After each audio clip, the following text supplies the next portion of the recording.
How's it going, bro? Welcome back to my YouTube channel. My name is Fritz, and in this video you'll learn exactly what makes a kick punchy. Especially in EDM and in house music, it is very important to have a very punchy kick.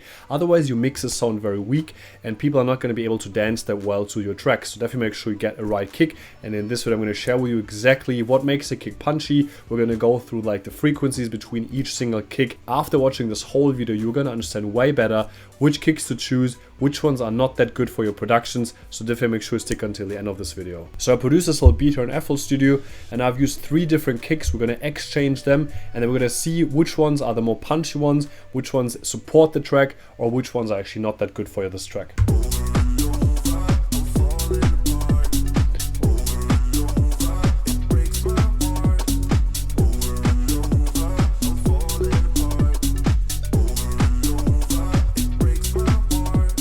Comment below this video right now if you think if I should release the track. It has potential. I might do it, I might not do it, but it sounds quite interesting. Now I have this different kick. Let's see what the difference is.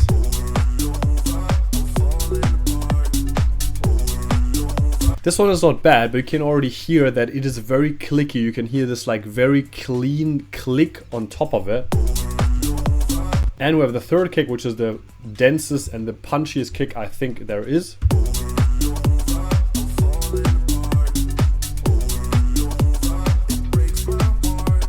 Maybe you can comment below this video which ones of those 3 kicks should I actually use for this track. I personally believe that kick number 3 is the best, but let's work with the other kicks and explain why they're punchy and why they're not punchy. So we're going to mute all the elements, and what we're going to do is we're going to go on the kick channel and we're going to basically put a high pass and low pass filter on the kick channel.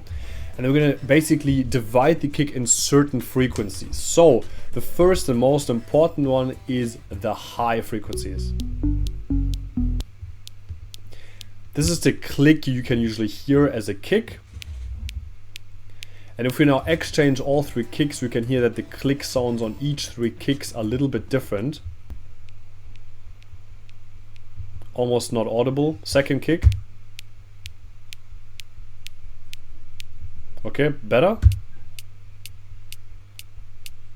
You can already hear there is a quite big difference in the clickiness of it, which basically means that what we have to focus on in this specific kicks are actually more the low frequencies. So let's go on the high pass and low pass filter in FL Studio and scroll down here.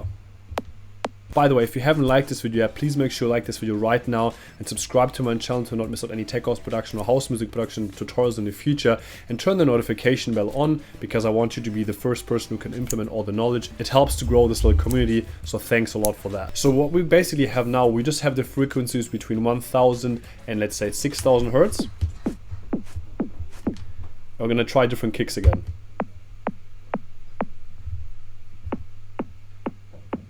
You're gonna understand in a minute where I'm going with this. And now let's go to the lowest frequencies, which are like the thumb of the kick. Let's say 0 Hertz to 500 Hertz.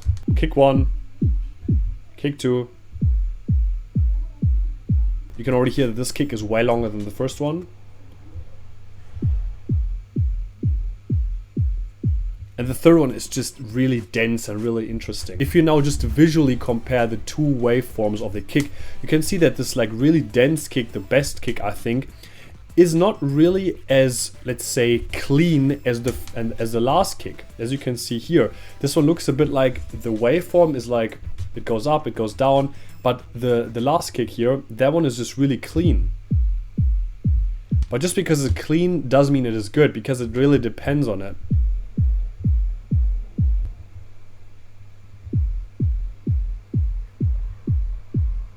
And as you can already hear, the first kick, which is the kick pattern here, sounds kind of weak. There's something almost missing. After analyzing those 3 audio files and also analyzing the frequency spectrum of those 3 kicks, I've realized that each kick has to be divided into certain areas. For example, first of all is the clickiness of it, which is the top end. Either it is really clean and sounds really clicky, or it has a little bit of dirtiness with it. Now it is really up on you as a music producer to find the right kick, because a lot of times you can overanalyze now all the kicks, but at the end of the day, it is up on you to match the kick with the bass line, because the bass line is that what makes this kick actually match into the track or not. Because if the kick and the bass relationship is not good, the rest of the track, it will sound probably pretty weak. So that is really important why you should choose the right kick. How do you do that? Yes, you can now overanalyze obviously all the frequencies and which one sounds like this, but at the end of the day, it depends on the bass line, and you just have to listen and kind of develop this ear for which kick is good or which one is not that good.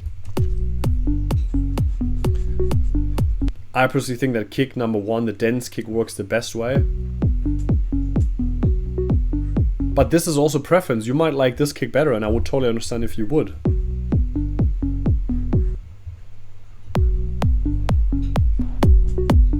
And the thing is, you have to watch it in the whole context. It's not just the bass line and the kick. It is in the context of the whole track. Do you actually want the clickiness to punch through? Do you even want a bit more clickiness to it? Do you even want to just boost the frequencies here on the top end?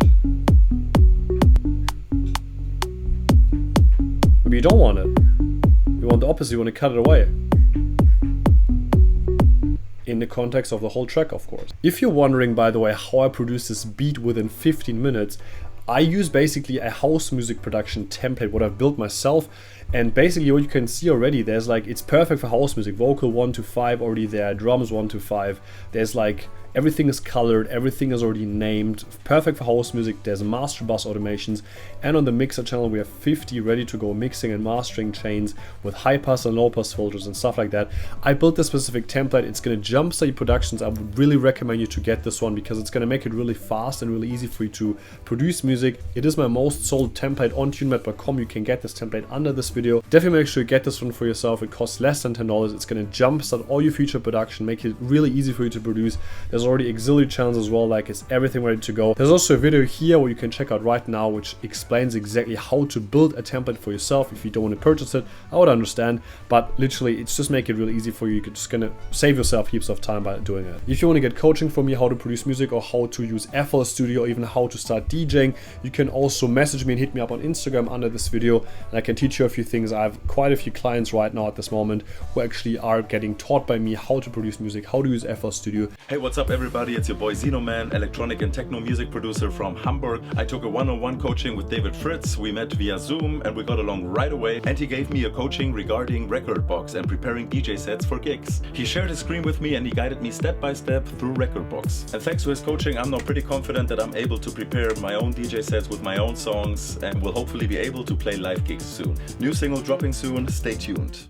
Really easy process, so definitely make sure you hit me up on Instagram as well and support my music on Spotify and everywhere else. Before you know scrolling mindlessly through YouTube, please make sure you check out this video as well, which explains exactly what makes a bass line danceable and bouncy. It's a really nice tutorial because after watching this specific video, you're gonna understand way better what makes a bass line bouncy as well and danceable and not just a kick punchy. Thanks for watching this whole video, bro. I appreciate you a lot, and I see you in the next video.